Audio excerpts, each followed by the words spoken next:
si nos regresamos un poquito antes, esta es una imagen un poco compuesta. Vamos a separar.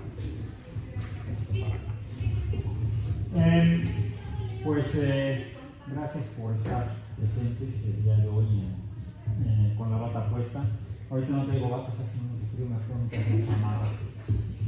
con la chamarra puesta. Como comentó la maestra Bárbara, son charlas de profesores del Departamento de Ciencias de la Salud dirigidas a la comunidad de la Universidad Autónoma Metropolitana. Nos regresamos al anterior, por favor. Para compartir la experiencia que los profesores y profesoras del departamento hemos tenido como parte de nuestra trayectoria. Doctor, no lo escucho ahí atrás, entonces hágame una. Ok, sí, ok. Entonces eres a la que está como gris, la anterior, porque es la primera. Y aunque están orientadas principalmente estas charlas de Con la Bata Puesta a alumnos y alumnas de la licenciatura en biología experimental, pues en donde se desempeñan principalmente el profesorado del Departamento de Ciencias de la Salud, pues también como profesores del departamento participamos y contribuimos a la formación docente en licenciatura o posgrado en las 3 divisiones de que conforman la Universidad de Iztapalapa. Y aunque no lo hacen el 100% de profesores, hay un porcentaje X de profesores que participan en las 3 divisiones. Algunos nada más en una, en la que están adscritos, y algunos más en las 2 divisiones. Incluso hay quienes participan en la ausencia en las otras unidades de la UAM, las unidades hermanas.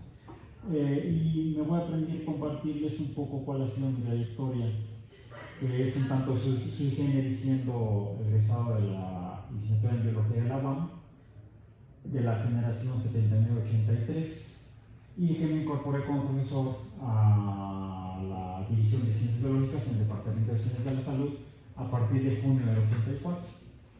Y quiero partir un poco de qué me llevó a esto. Pues esta imagen es mi interpretación de esa huella que se conoce como un pequeño paso,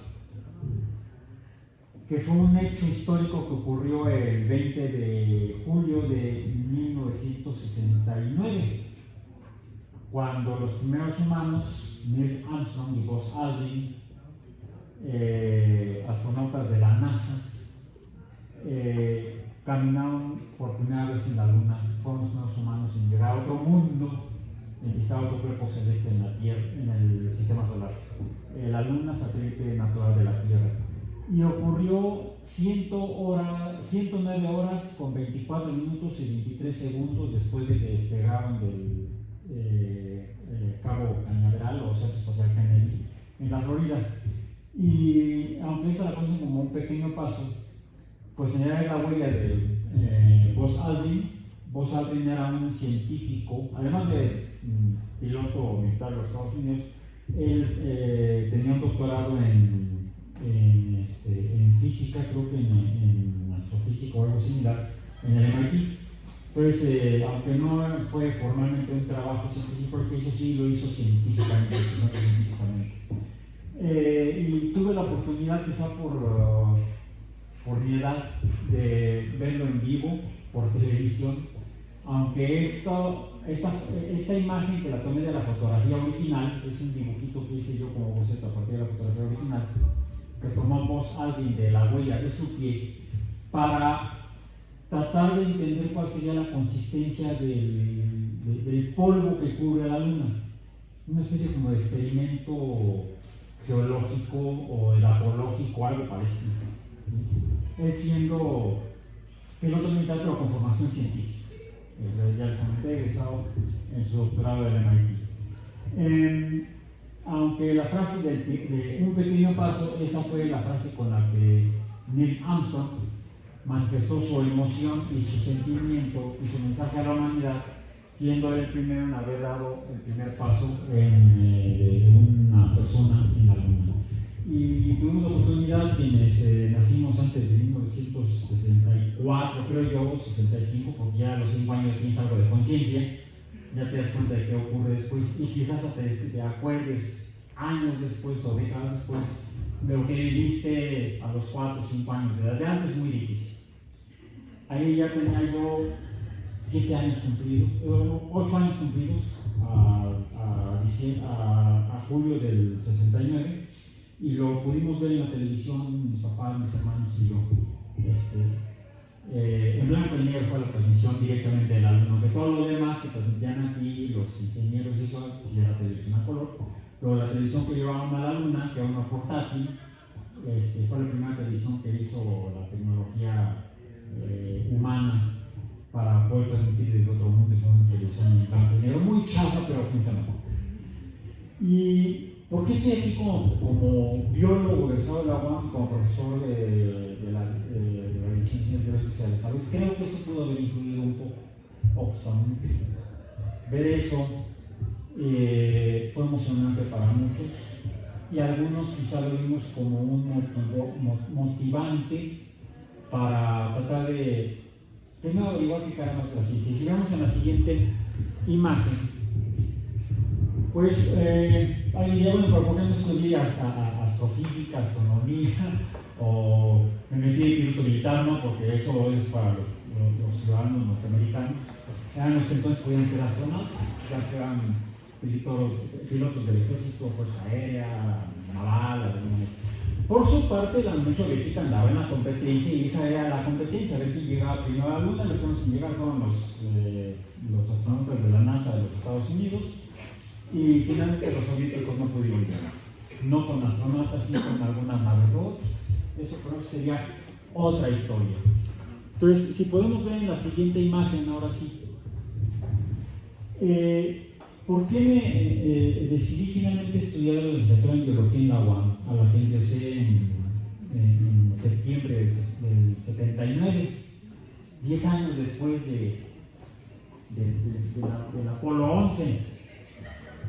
Pues creo que en gran medida porque ya a los 9 años ya salí de leer, por supuesto, ¿no? 8 años cuando vi lo del Apolo 11. De hecho, luego lo leí cuando finalmente regresaron a la Tierra, 3 días después. Fue un viaje de casi 7 días. Cuando regresaron a la Tierra, pues trajeron las muestras de suelo lunar, rocas, fotografías que habían tomado en el viaje, porque las fotografías eran en cámaras de esas que llevaban película química y que había que revelarla para ver si la foto salió. Afortunadamente las fotos sí salieron. Y luego las publicaron en diarios e incluso revistas, tanto revistas de investigación, porque sí hicieron algunas pequeñas investigaciones que les encargaron científicos de la NASA y de otras instituciones, universidades norteamericanas, por ejemplo. Y en revistas de divulgación. Yo leía una revista que entonces recibía una tía en su casa, una revista que se editaba en los Estados Unidos, todavía existe la editorial, se llama National Geographic Magazine, publicada por la National Geographic Society. Ahora hasta canal de televisión tienen, que por cierto ya es propiedad de la Sociedad Geográfica Nacional, la National Geographic Society. Vendieron los derechos a empresas de televisión. El dueño de National Geographic es Rupert Murdoch, el mismo dueño de Fox News, este tipo de programas de mentiras. Bueno, aquí estamos hablando de ciencia.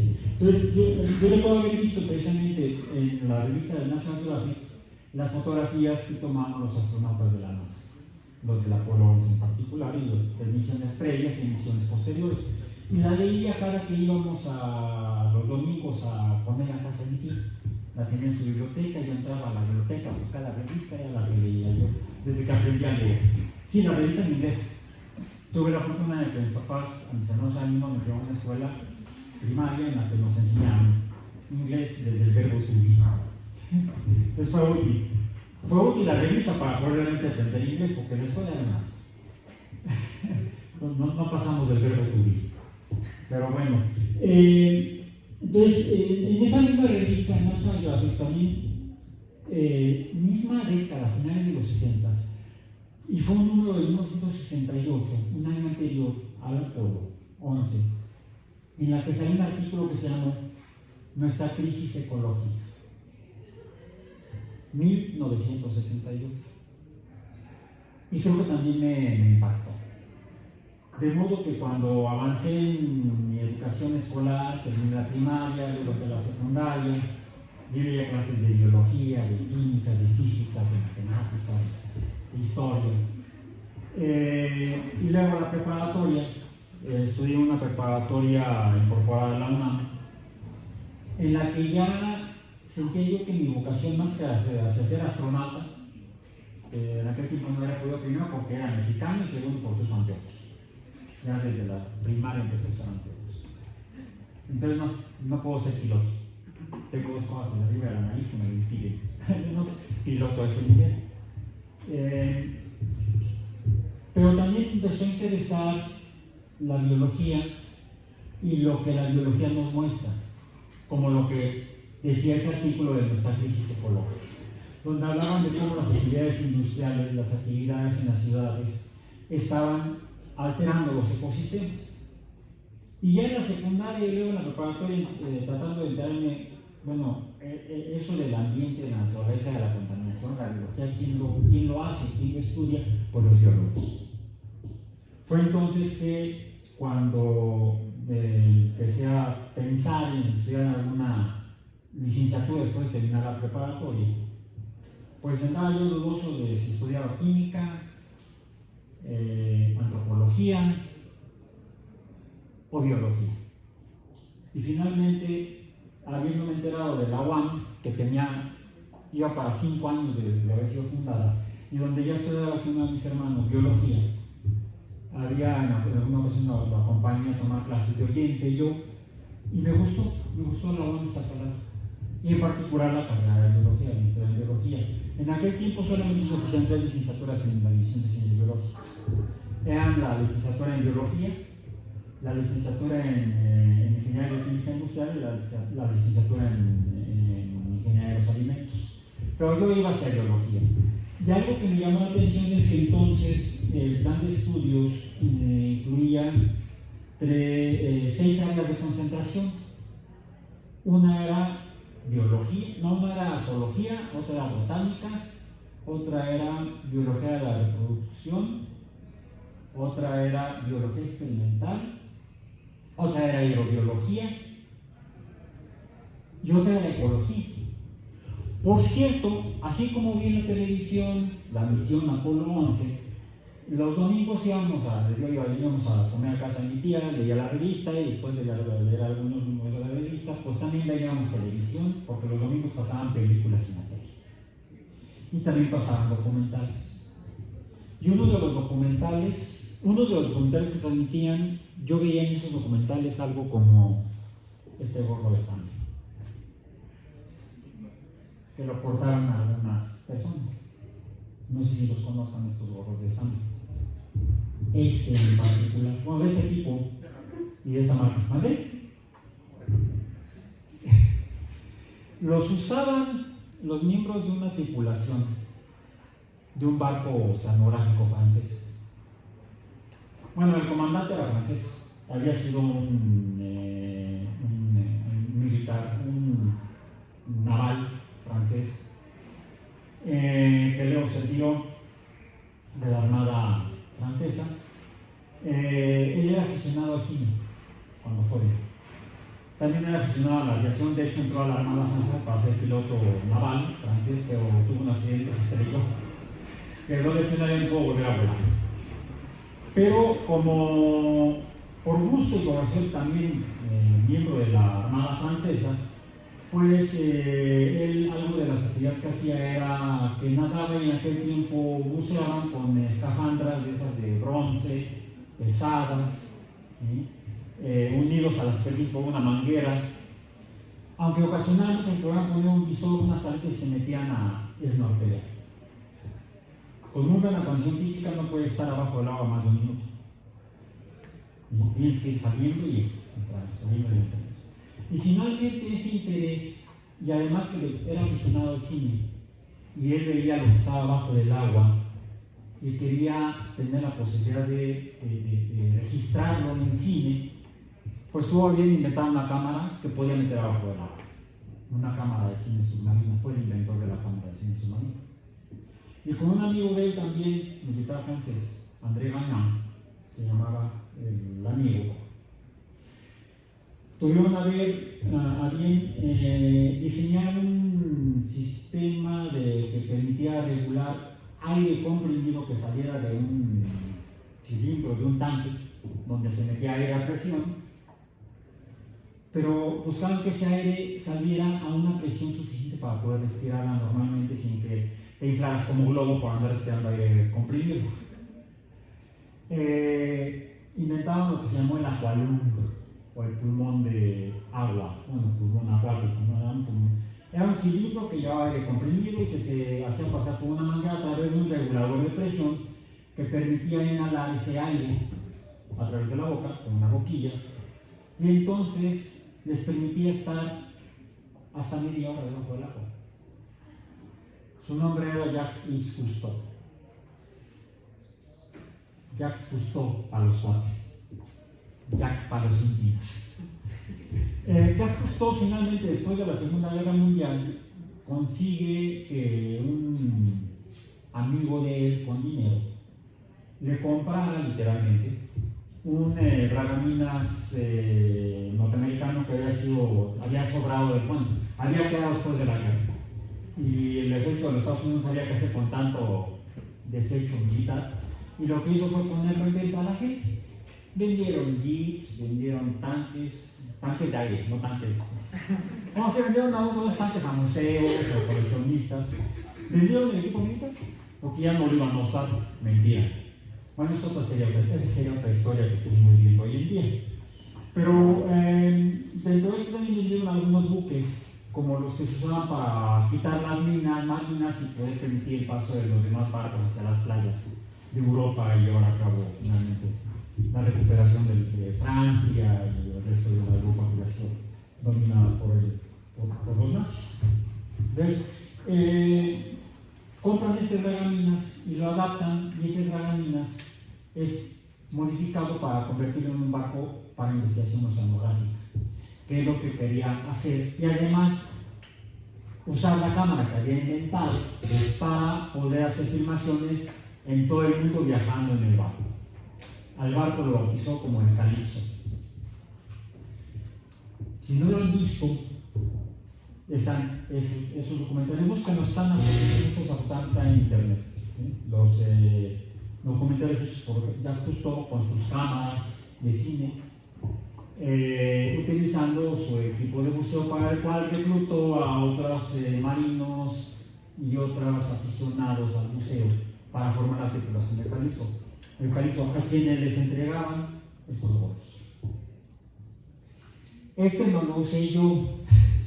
Sí, ya después, ya como cuando empecé a trabajar ya como profesor aquí en la UAM, tuve aquí también finalmente poder entrar al grupo de buceo que había entonces y aprendí a bucear. Pero este gorro no me lo dio ya justo a mí. Se lo dio a un querido amigo ya fallecido, ex compañero de la secundaria también, y que luego nos encontramos aquí en la UAM, donde él estaba estudiando hidrobiología. Desde que estábamos en la secundaria, él empezó a aprender a bucear en una escuela que había ahí por Yoacán, ahí aprendió a bucear.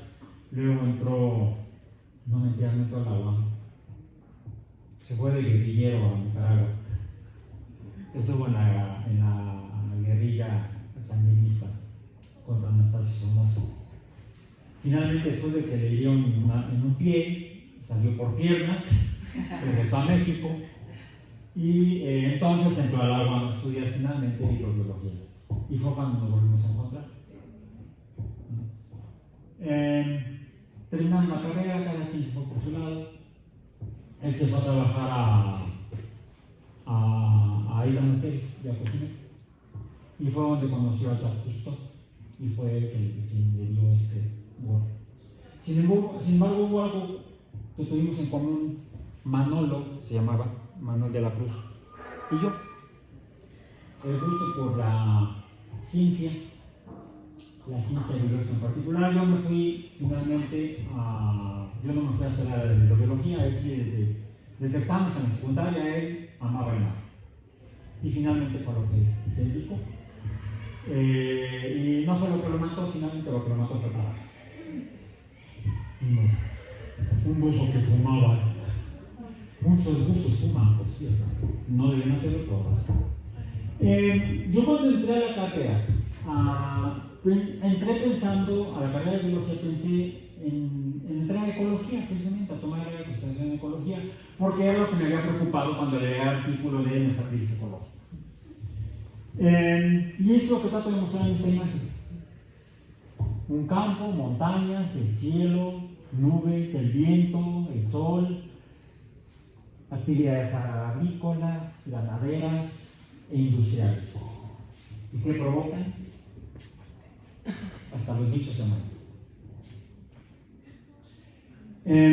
Si vemos en la siguiente imagen, por favor. Bueno, me llegó un chazo cuando entré a la licenciatura. Confieso que no conocía yo los planes de estudio al detalle, hasta que estaba yo adentro. Había leído algunos folletos, presenté el examen, lo pasé, me inscribí e inicié clases. Todavía me acuerdo cuál fue mi primera aula, C214. Fue donde tomé mis primeras clases de matemáticas, de química orgánica. Y fue lo que me llevó a estar aquí en la UAM, unida a Iztapalapa, hoy con la chamarra puesta en lugar de la bata porque hace frío. Y si le seguimos dando a esta imagen, pues primero aparece ahí mi apellido y mi sobrenombre, biofísico químico, no ecólogo. Mi título es de biólogo, pero mi certificado dice biólogo con área de concentración no en hidrobiología, no en zoología, no en botánica, sino en biología experimental. Porque cuando conocí el plan de estudios de botánica y lo que trabajaban los profesores de ecología en aquellos años, finales de los 70 en la UAM, la mayoría hacía ecología vegetal, por eso digo botánica, ¿no? Ecología vegetal. Y yo los vegetales solamente en ensalada. No me gusta la botánica. La estudié, conozco lo básico, lo uso cuando es necesario, pero no me gusta la botánica. Entonces fue por eso que finalmente no entré al área de ecología. Y me llamó la atención el área de concentración en biología experimental porque era tutti frutti, de chile, de mole y de manteca. ¿Sí? Recuerdo que una maestra que era la jefa del departamento nos decía: ustedes están estudiando en la Universidad de Biología, en el área de biología experimental, están estudiando biología,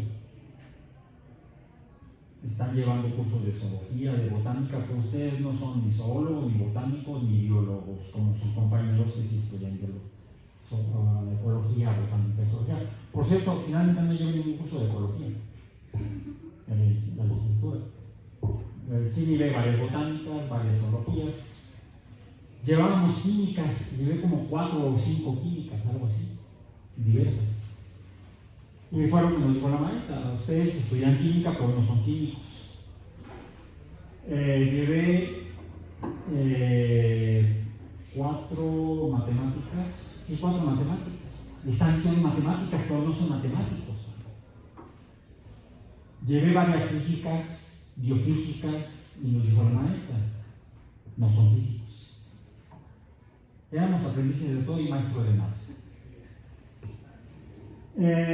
Sin embargo, a pesar de ese desconcierto, me di cuenta que además llevábamos método científico, llevábamos algunos cursos que sonaban raro, ¿sí? Llevábamos a cursos de educación, 2. Había un curso optativo que se anunciaba de filosofía de la ciencia, el cual nunca pude tomar porque nunca lo abrieron. Pero sí pude ver que podía mirar más allá de lo que veía. al tener un panorama tan amplio, no me quedé solamente en la ecología, o en la botánica, o en la zoología, o en la biología de la reproducción, o en la agrobiología.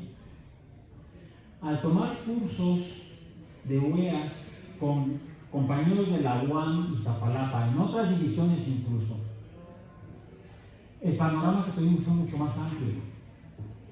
Si vemos en la siguiente imagen, en la siguiente lámina, pues les voy a compartir ahí parte de mi experiencia personal, donde también me incorporé al equipo de atletismo, ¿sí?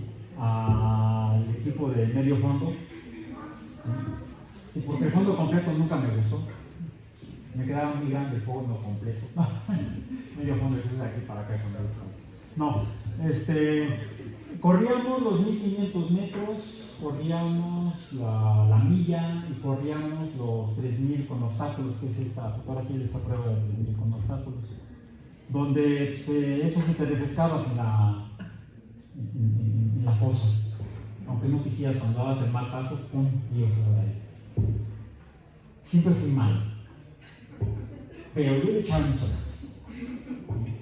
En aquella ocasión íbamos en lugares 1 y 2, pero ya para adelante. Sí, fue el último. Mi compañero, mi amigo Jorge, fue el último. Todavía guardo el número 313 en esa carrera, que fue en la pista de atletismo que tenemos, que desafortunadamente están mal. De hecho, la fosa está. Me da pena, pero bueno. Pasemos a otras cosas más agradables. Más, ven, ese muro ya no está, porque el terreno era de una radiodifusora. Años después nos lo donaron, ¿sí? Entonces por eso el muro ya no está. Vamos a ver otra imagen. Interesante, que es, finalmente, como alumno de la Instituto de Biología con área de biología experimental, me incorporé a un laboratorio a hacer mi servicio social, al laboratorio extinto de bioquímica y biofísica. Están ahí todavía algunos profesores que todavía están aquí en la unidad. Algunos ya no están porque ya se jubilaron, algunos ya no están porque tristemente fallecieron. Esa fotografía debe ser como de 1982, más o menos. Es más, traje mi tarjeta de mis apuntes de servicio social. Dice Universidad Autónoma Metropolitana y División de Ciencias Biológicas y de la Salud, Raúl Alba García, matrícula 79 33 26 71. Biología, área de conversación y biología experimental, trimestre 82O. Laboratorio de Bioquímica y Biofísica, Departamento de Ciencias de la Salud, septiembre de 1982. Y el proyecto fue, el reporte está en la biblioteca, bueno, estará en la biblioteca ya que la van a instalar. Caracterización de los complejos de nigericina-catión, determinación potenciométrica de las constantes de disociación y formación de los mismos. Y aquí está el montón. Fue algo interesante cuando uno entra a una licenciatura porque estás preocupado por el ambiente y esperas estudiar animales, plantas, ecosistemas, y terminas, ya me identificaron dónde soy, el de Mickey Mouse. Ahora no traigo nada porque casi no me puse un jersey de cuello alto. Bien. ¿Reconocen a algún otro profesor? ¿No? ¿Conocen a Miguel Betancourt? ¿Alguien más? ¿No lo conocen? ¿No? Es profesor de genética. ¿Sí? Somos compañeros de cubículo actualmente. Es el de los anteojos que está con la botella en la mano. Y la maestra que nos dijo que no éramos nada, la jefa del departamento, está aquí a la izquierda, la maestra Teresa Fonseca. Papel. Por cierto, era tía de mi compañero de la carrera de atletismo, digo, que también éramos compañeros en biología experimental. Por cierto, nos salió en esa foto. Otra maestra de la que tengo un muy buen recuerdo es la que está abajo a la derecha, allá junto al de bigote y barba. Es la maestra Mireia Ortiz Mercade. Ella es de ascendencia española, de su familia es de Barcelona, y de hecho se jubiló de la UAM y se regresó a Barcelona. Actualmente sigue viviendo allá. Fue importante mi interacción con ella, fui maestra de métodos científicos y de evolución. No fue de métodos científicos, estudiamos un curso medio raro que era evolución, pero no era evolución. No se acaba de evolucionar ese curso. Pero bueno, vamos a ver la siguiente imagen, que fue interesante el haberme seccionado de estudiar ecología en la UAM en ese momento y descubrir el sector de biología experimental. Finalmente nos graduamos, 8. Empezamos como 15, 16, terminamos 8. Juntos, tomamos de la mano caminando hacia el atardecer. Notan algo en la fotografía, además de una moda muy ochentera. Le falta algo a la biblioteca, ¿verdad? La biblioteca. Le falta los pisos altos. Y lo que está atrás no es lo que sobró de la construcción. Esa escultura que le acababan de donar estaba entonces enfrente de la biblioteca donde está ahora el de Guami. Y eso está ahora enfrente del edificio F. Es esa. Y además le pusieron un pedestal. Se ve bien ahí. Ahí parecía chatarra de edificio, ¿no? Tenía hasta el trailer rojo para poner la pintura final. Bien. Sí, son Jorge, mi compañero de la carrera de biología y de la carrera de atletismo, es el que está en medio.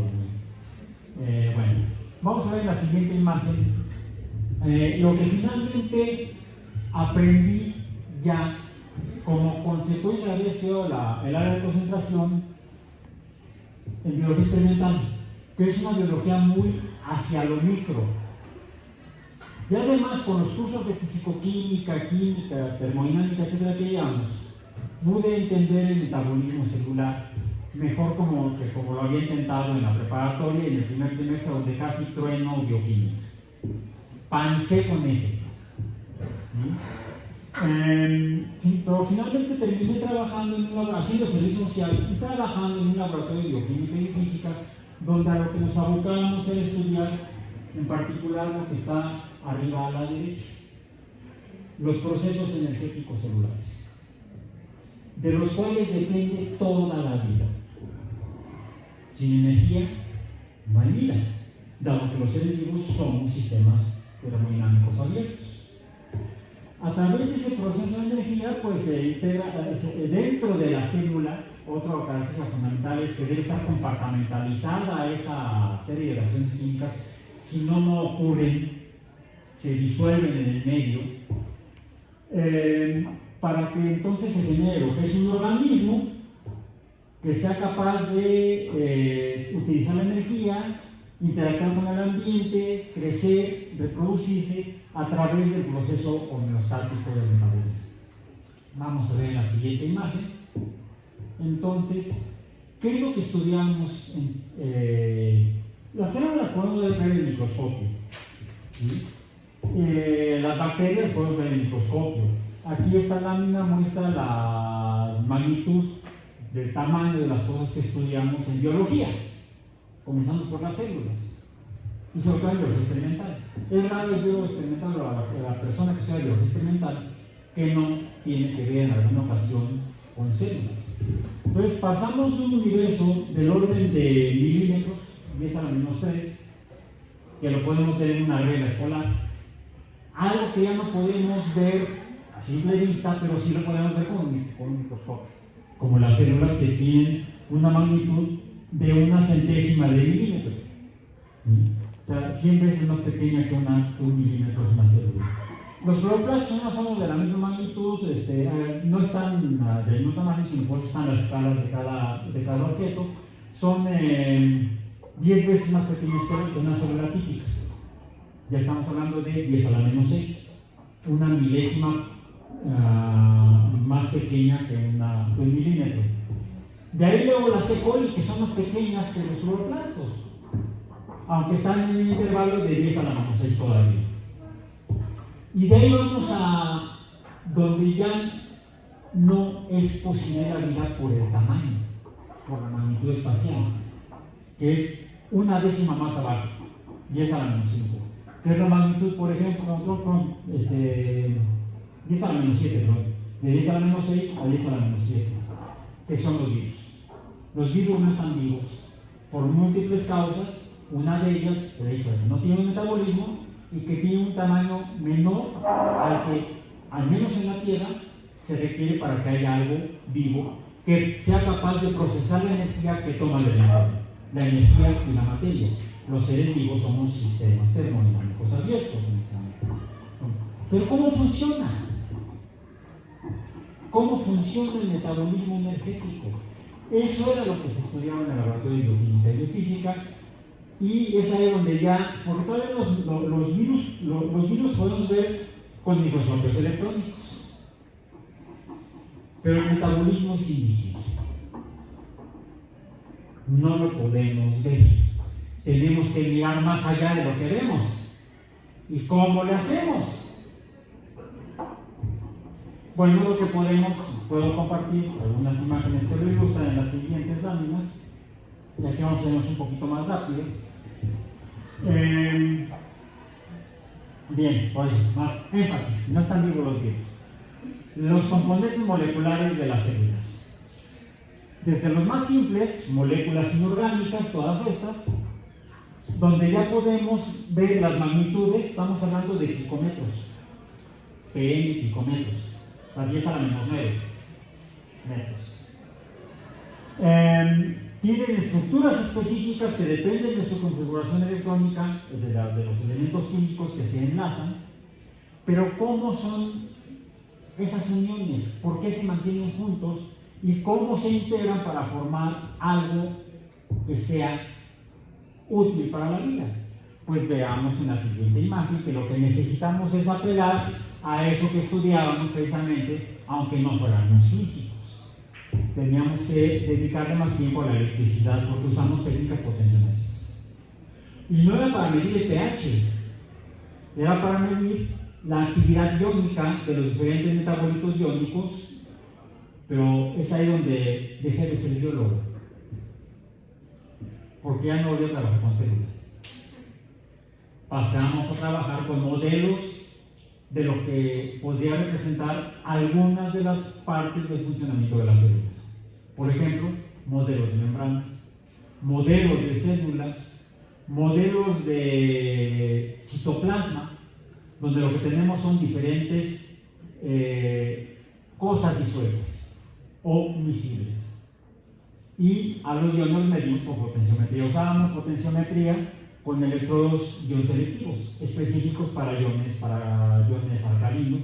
Teníamos un electrodo para sodio, un electrodo para potasio, un electrodo para diferentes iones. Y de esa manera podríamos cuantificar cada uno de ellos en los sistemas artificiales que hacíamos, imitando los sistemas naturales celulares.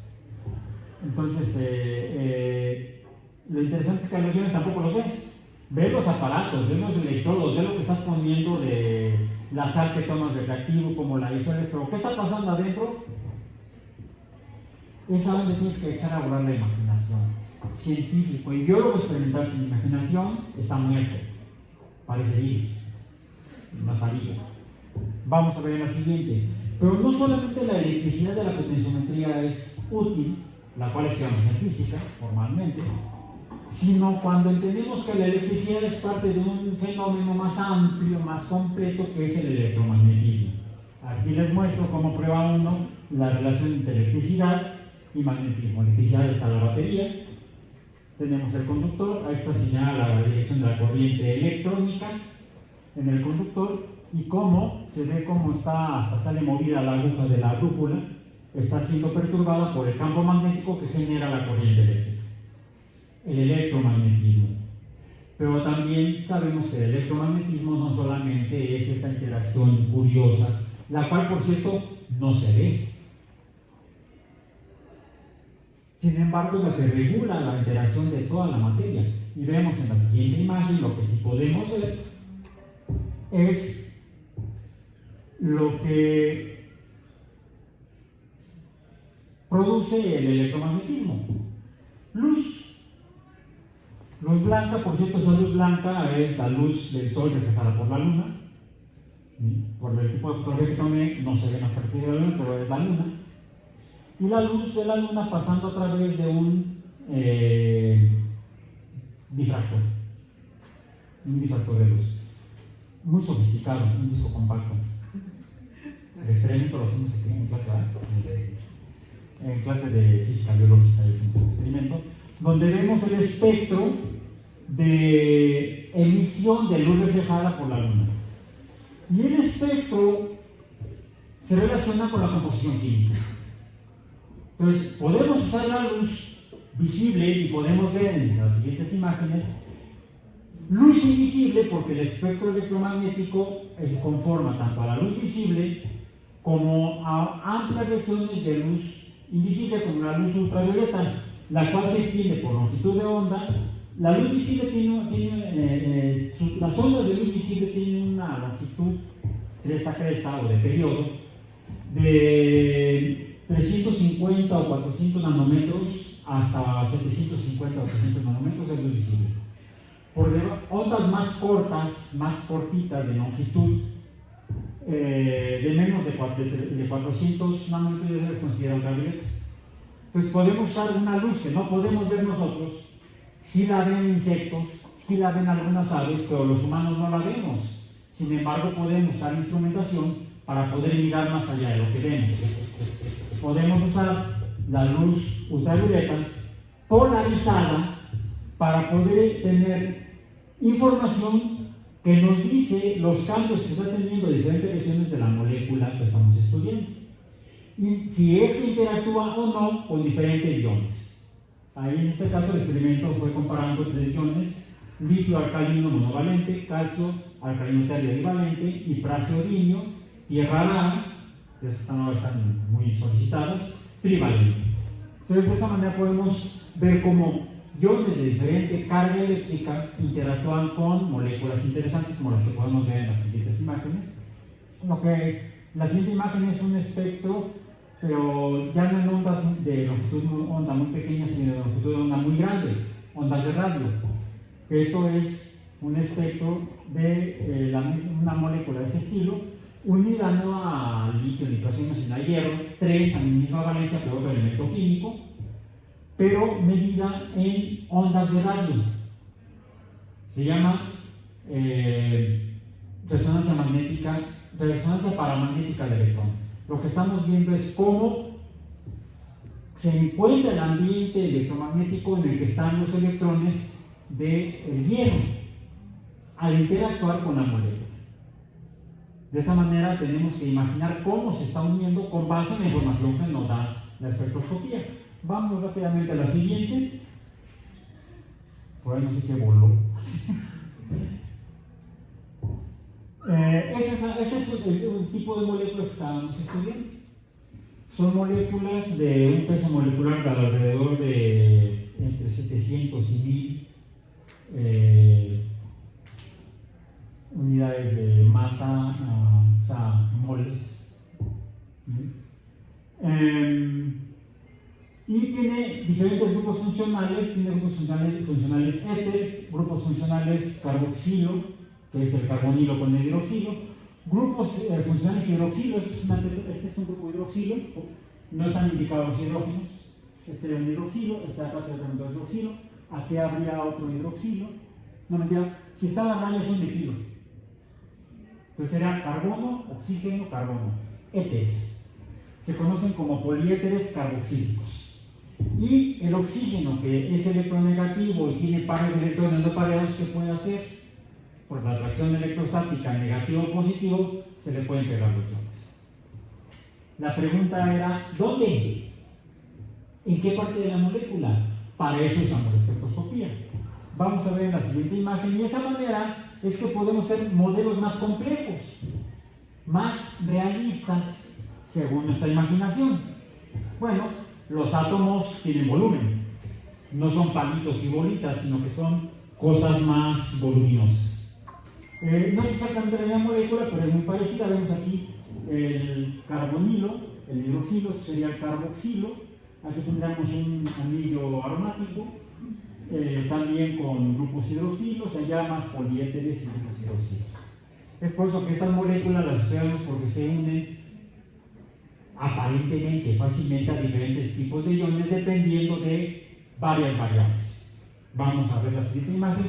De esta manera podemos explicar cómo funciona la naturaleza y tenemos que usar el lenguaje universal de la ciencia, la matemática. Y ese es el modelo matemático muy simple inicial para explicar cómo funciona el metabolismo a través de la membrana, cómo pasan las cosas a través de la membrana. Depende de todo ese montón de variables funcionando simultáneamente. Pero eso sería motivo de otra charla que requeriría más tiempo. Vamos a ver en la siguiente. Bueno, todo esto, recordando mi inquietud de cuando era yo niño y había visto al Apolo 11, pues se hablaba también mucho en aquellos tiempos de los extraterrestres, ovnis, platillos voladores y vida más allá de la Tierra, pero eso decían que era fantasía. Sin embargo, había algunos científicos serios, profesionales, especulándose la posibilidad de vida más allá de la Tierra, o incluso cómo se formó la vida en la Tierra. Bueno, algo que todo debe de tener es una membrana. Agua donde haya metabolitos, muchos de ellos iónicos, porque a través de la formación de un potencial de membrana, a diferencia de concentración iónica, tenemos energía eléctrica, el potencial eléctrico que puede mover las cosas. Vamos a ver en la siguiente. Y eso diría que todos los seres vivos deben tener algún sistema energético que los haga vivir. Y esto nos explicaría entonces en la siguiente imagen, rápidamente. Y aquí nos vamos a dar dándole clic a cada una de las que siguen, sin detenernos más. Sí, todas, es más, vete de corrido con lo que sigue. Yo voy siguiendo las imágenes. Bien, ahí va de corrido todo, una tras otra. La vida en la Tierra, de los más simples, que son las bacterias, las procariontes, eucariontes. Luego, por ejemplo, ya hablemos de plantas no vasculares, como los helechos, plantas vasculares más sofisticadas. Vete de corrido, todo. Ahí tendríamos, luego que siguen las coníferas, luego las angiospermas, luego la vida animal, hasta que llegamos a los advenedizos, que somos los humanos. Toda funciona con base en la misma hipótesis o teoría ya confirmada, la teoría quimiosmótica, que es la que explicaría cómo funcionan todas las células, al menos en el planeta Tierra. Y si necesitamos sistemas que generen energía eléctrica, pues debe depender de agua, no importa en qué planeta estés, y el agua debe ser líquida, lo que se llama samanitable. Actualmente se ha encontrado agua, hay evidencia de que hay agua incluso en varios satélites de Júpiter y Saturno. Lo que ha dado lugar a que entonces se puede especular científicamente con que podría haber vida más allá de la Tierra, vida extraterrestre. Necesitan mantener agua y la corteza de los satélites está congelada. Debajo de ella, debido a que están junto a planetas muy masivos con gran fuerza de gravedad, la fuerza de gravedad los amasa y funde el agua, y debajo de la corteza helada hay agua líquida. Hay evidencia captada por naves espaciales que han estudiado los dos planetas que muestran que hay agua líquida debajo de sus cortezas heladas. Incluso en encelados o encelados de Saturno se ha identificado materia orgánica en el agua que escupe o que sale como génesis de la corteza de encelados. Finalmente, podría haber ecosistemas en encelados si es que esas moléculas han dado lugar a origen de sistemas biológicos, porque hay moléculas orgánicas y hay agua. Si hay moléculas orgánicas visibles en el agua que pudieran formar vesículas, podrían formarse cosas parecidas a las células. Y tendrían que funcionar igual. Vámonos con la que sigue. Bueno, todo también nos permite pensar en, podríamos ir nosotros al espacio como en la película de 2001 que fueron a Júpiter o Saturno, dependiendo de la versión. Bueno, pues desde el 58 el estudio 1 norteamericano demostró que existen los cinturones de Van Allen, que son radioactivos alrededor de la Tierra. Entonces, ¿cómo lo hacemos para salir si nos vamos a morir al pasar por ahí? Bueno, como hicieron los pilotos del Apolo 11, los astronautas, salieron por donde es más delgado el cinturón de Van Allen, que es por el Polo Sur. De esa manera llegaron a la Luna y el viaje duró, dependiendo de la misión, de 7 a 10 días. Las últimas 3 misiones duraron 10 días. Regresaron igual, no hubo mayor problema, no les afectó la radiación de los astronautas. Bien, bueno, sustituyeron los Saturno 5 por el transbordador espacial, donde ya podían estar hasta 2 semanas, ¿sí?, haciendo experimentos médicos, por ejemplo. Pero podríamos estar, de hecho, los soviéticos que no habían ido a la Luna, pues pusieron estaciones espaciales, las primeras, donde empezaron a estudiar la biología y la medicina de los humanos en órbita, vamos a decir, lo que se llama microgravedad. Y eso, están flotando en el espacio. Donde lo que ocurre es que pierdes el esqueleto. Te descalcificas por la falta de gravedad. El metabolismo del calcio en los vertebrados depende de la fuerza de gravedad. ¿Cómo lo resolvemos? Hagamos ejercicio. ¿Qué es lo que se hace en las estaciones espaciales? Según descubrieron los soviéticos, luego los rusos, actualmente todos los que han participado en misiones internacionales en la Estación Espacial Internacional. Bueno, ¿y nosotros qué? Bueno, algunos de los experimentos médicos que se han hecho en el espacio los llevó a cabo como técnico el doctor Rodolfo Nerguela, al que pueden ver ahí a mi derecha.